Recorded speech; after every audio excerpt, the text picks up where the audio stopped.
those times when you find yourself in a really deep conversation with a friend or maybe even a stranger?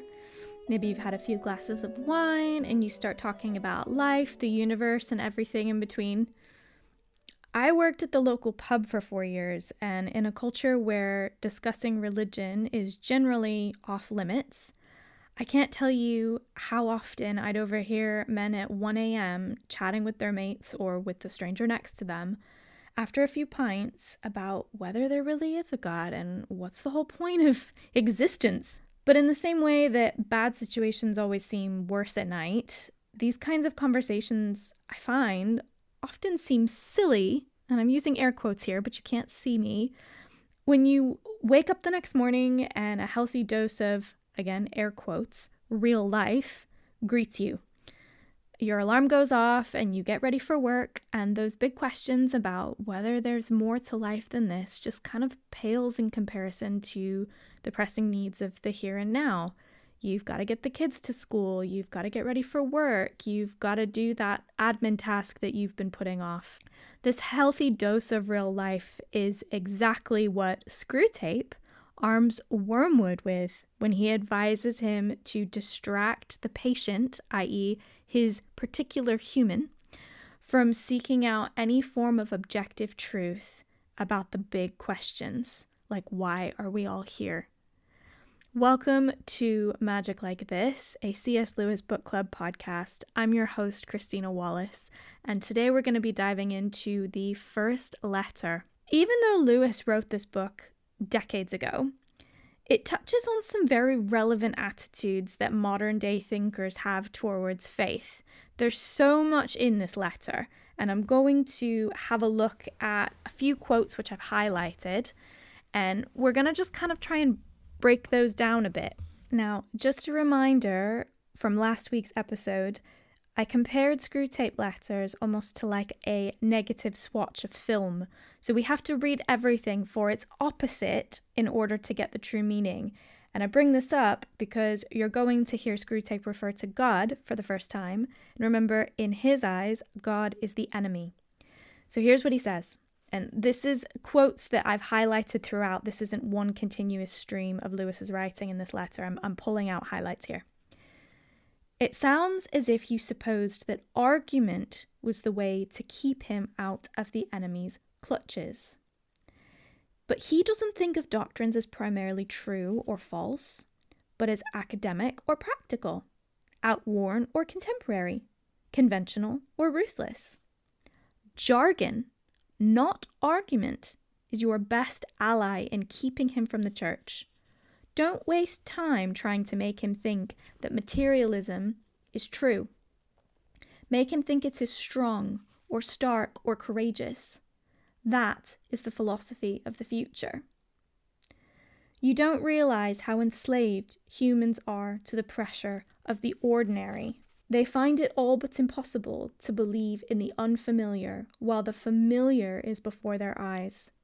Keep pressing home on him the ordinariness of things. Above all, do not attempt to use science, I mean the real sciences, as a defense against Christianity. This will positively encourage him to think about realities he can't touch and see. I didn't quote that perfectly, so you'll have to forgive me on that, but this is the sort of gist of the letter in terms of the ideas we're going to explore. He also mentions in this letter an anecdote of a patient of his own, Screwtape's own patient, who he once tempted into eternal damnation.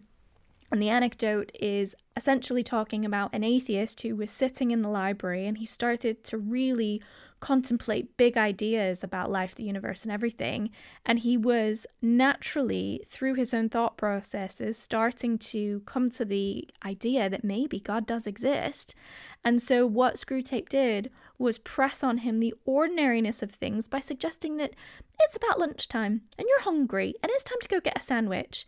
And as soon as he left the library and he was hit with a dose of quote-unquote real life, i.e. the newsboy shouting on the corner and all the sights and sounds and smells, he was sobered, and again, air quotes, into realizing that that existential thought process was just silly.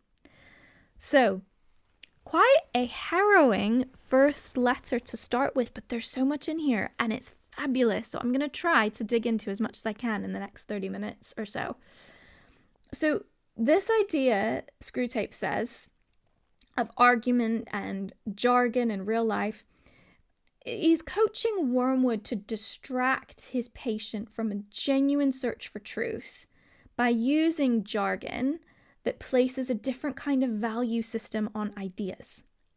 Instead of valuing something because it proves itself to be true over false, he's saying that the patient should value an idea based on whether it is, in Screwtape's words, academic or practical, outworn or contemporary, conventional or ruthless, strong, stark, courageous. He's using labels and jargon to move the goalposts of how we measure whether an idea is worth our time or not. Now, I'd like to jump in here and say that the act of independently filtering out ideas in and of itself is not a bad thing. Using labels to help us filter out ideas is not bad. The danger is when we accept or attribute those labels to ideas either because society has deemed it so, or it just feels right to us, without engaging our minds in the more complex unpicking that can only be prompted by the question of, but is this true? There is a paraphrased quote from Henry David Thoreau that's in one of my favorite films called Into the Wild. It's possibly one of the top films that I've ever seen in terms of just how poetic and beautiful not only the writing is, but the cinematography and the music and everything. And it's actually based on a true story about a young guy who just graduated university with honors. He was very intelligent, and he left his apartment and his wealthy family, and he donated all of his savings, and he essentially hitchhiked across America to Alaska, because he felt that there had to be more to this material world than what he had experienced. And he had experienced kind of the best in terms of our material reality. He was an honor student, he had a lot of money.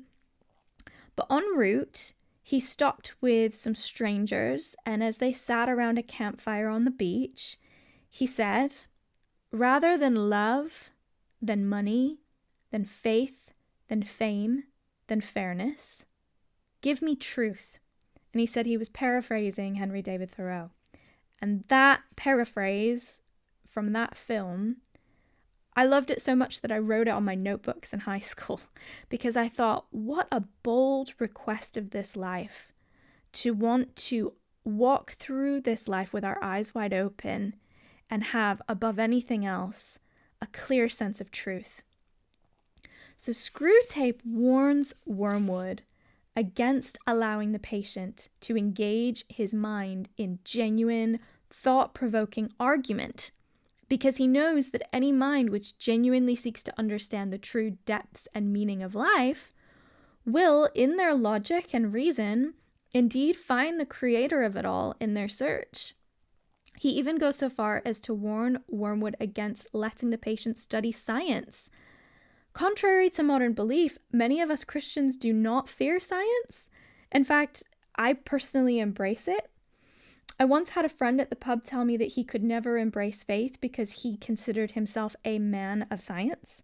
And my heart broke because I just thought, what a terrible job we've done as the church if we've led people to think that the study of how the world works could do anything but point us to the incredible vastness of the universe, and that vastness being so magical, pointing us then to the existence of the one who made it. For me, the idea of an intelligent creator feels more logical than anything else the more science reveals to me about the complex, interwoven existence of this world down to even the molecular level.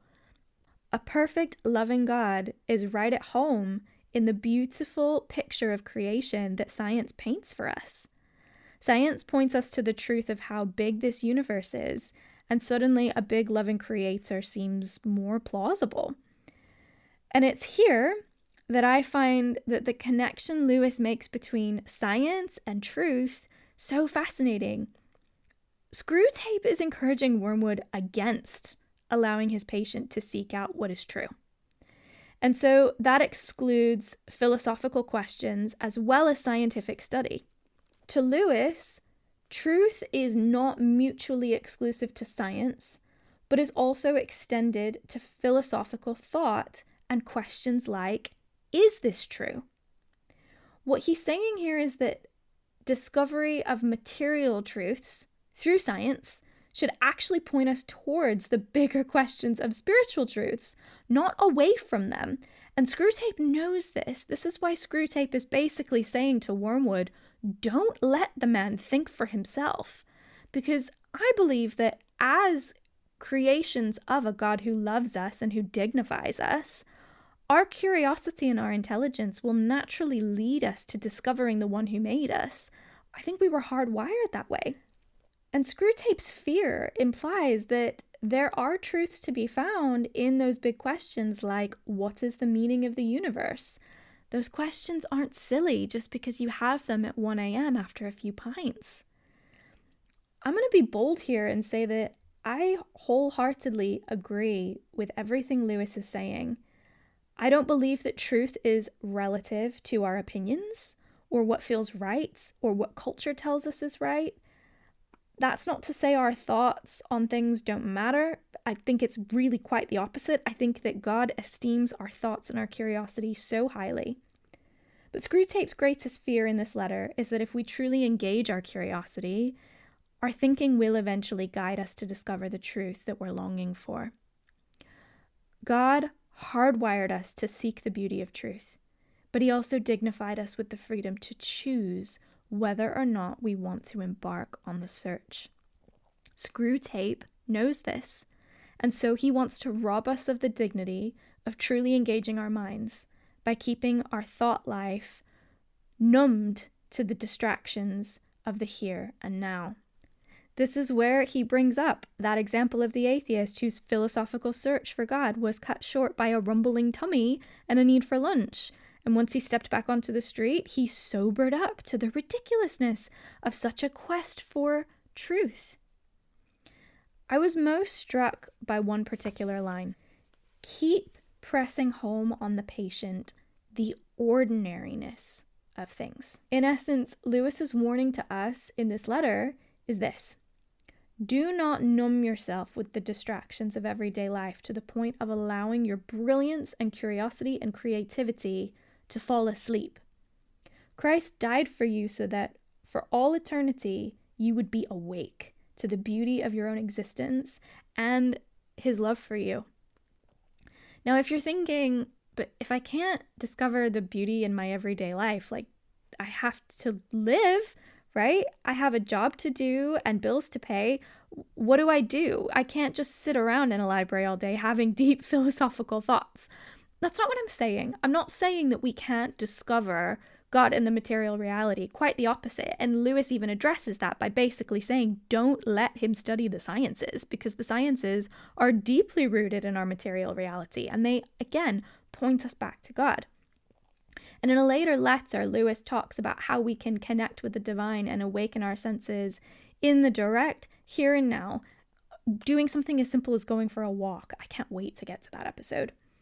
But before we can do that, we can't shy away from the questions that bubble up in us every time we step out onto the road and are overwhelmed with the ordinariness of the passing cars and the bustling people and our alarm going off and reminding us that we've got to drudge ourselves to work and it's just another day. And God, I don't know about you, but I've definitely gone through seasons where I have felt so numb to my life, in my thoughts and in my body and in the world around me and in my relationships. Everything in its ordinariness has kept me so numb to the idea that there is a rich and beautiful eternity that's waiting for me.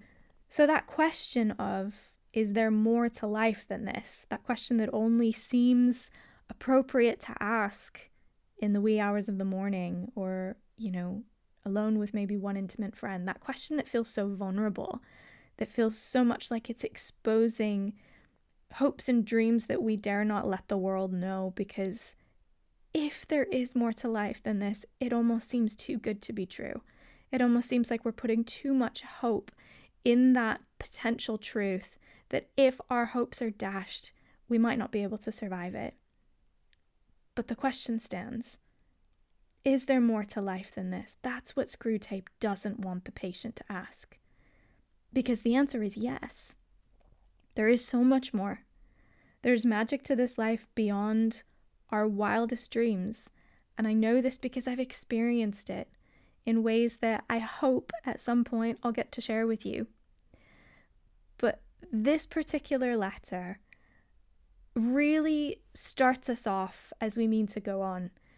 It really carries on quite well from the preface in inviting the reader once again to step into life with their eyes wide open, to recognize that both the quest for philosophical truth, for real answers, and the quest for material understanding of the way this world works, both point back to God. Now, you might be listening to this and you might disagree, and that's okay. You're still welcome here, and I love that you're listening to this and just wanting to learn from a Christian perspective what we believe and why we believe it. But I'm going to pose this to you because I'm sharing a lot of what is called apologetic thinking, which is a almost philosophical science behind why Christians believe what they believe. And I've had people come to me and say, the idea of intelligent design just doesn't measure up for me. And that's fine. I really think that we all have to go on our own journey. But the reason why I've been able to go through some of the darkest seasons in my life, some of those times where, as I described to you, everything felt completely numb with depression and anxiety and a whole host of other things that I've gone through in my life. But the reason that I have been able to maintain my faith, even in the midst of those lows, even in the midst of those extreme, ordinary, suffocating seasons, is because I genuinely believe this. If there is an intelligent designer who created this complex universe, everything will point back to the fact that he exists.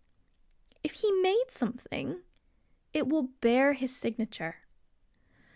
So I'm often really confident, even in seasons where I have big questions and not everything makes sense, or when I see a new scientific discovery and I see someone try to warp it and use it as a way of proving that God doesn't exist, which, by the way, you can't prove a negative, so it's really quite difficult to prove that God doesn't exist, but I see people try.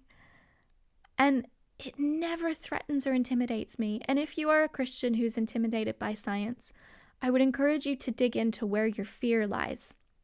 Because the only way to be intimidated by the study of how creation works is to not really trust that there's a creator behind it all. But in my mind, if God really is the maker of all things, then everything will sing back to his glory and his existence. There's actually two scriptures here that I think really defend this idea that both philosophical and scientific exploration both point us back to the discovery of the one who made it all. One is from the book of Romans, chapter 1, and it's verse 20. This is the Amplified translation. For ever since the creation of the world, his invisible attributes, his eternal power and divine nature, have been clearly seen, being understood through his workmanship, all his creation, the wonderful things that he has made, so that they who fail to believe and trust in him are without excuse and without defense. This is a really heavy letter from Paul the Apostle to the church in Rome. And it's essentially saying that every line of curiosity will lead us back to God.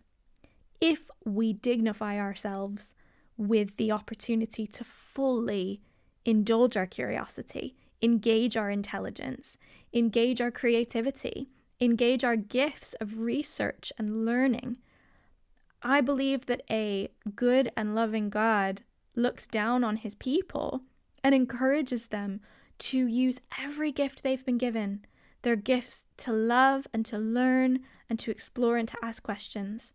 God's not intimidated by those things, and so we shouldn't be either. Remember that love isn't based in fear, and I mean it when I say that God genuinely loves you. So he's not afraid of you asking questions. I've asked huge questions of God before. I've asked him multiple times if he exists and genuinely not been sure of the answer. And God has met me and he's answered me through my curiosity.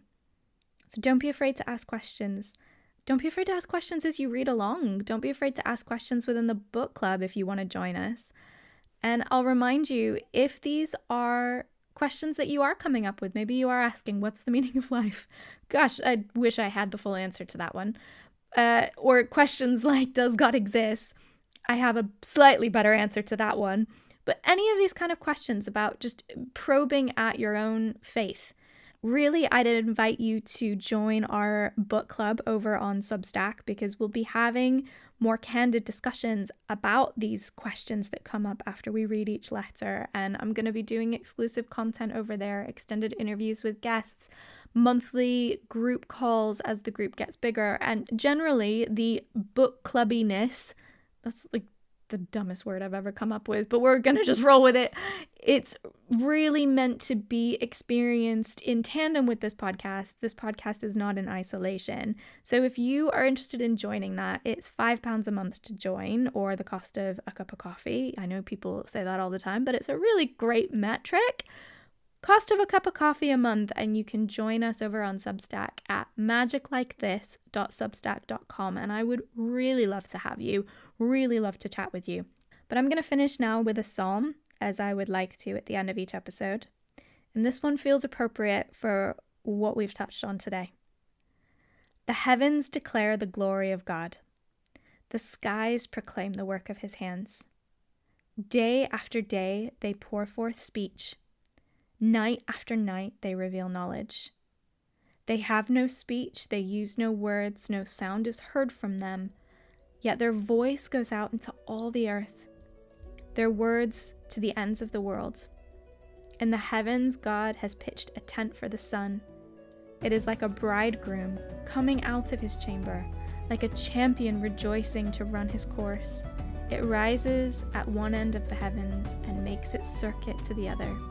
Nothing is deprived of its warmth. Everything in all creation sings to the glory of God, my friends. Be blessed, have a lovely week, and I will catch up with you next Tuesday for the second letter, and we'll be joined by a special guest for this one. I'm really excited to join my friend Bex, who is a radio presenter in Christian radio. She's far better behind a microphone than I am, and she's got a fabulous story to share with you that is quite relevant to letter number 2. So I hope that you'll be joining me next week, and until then, take care.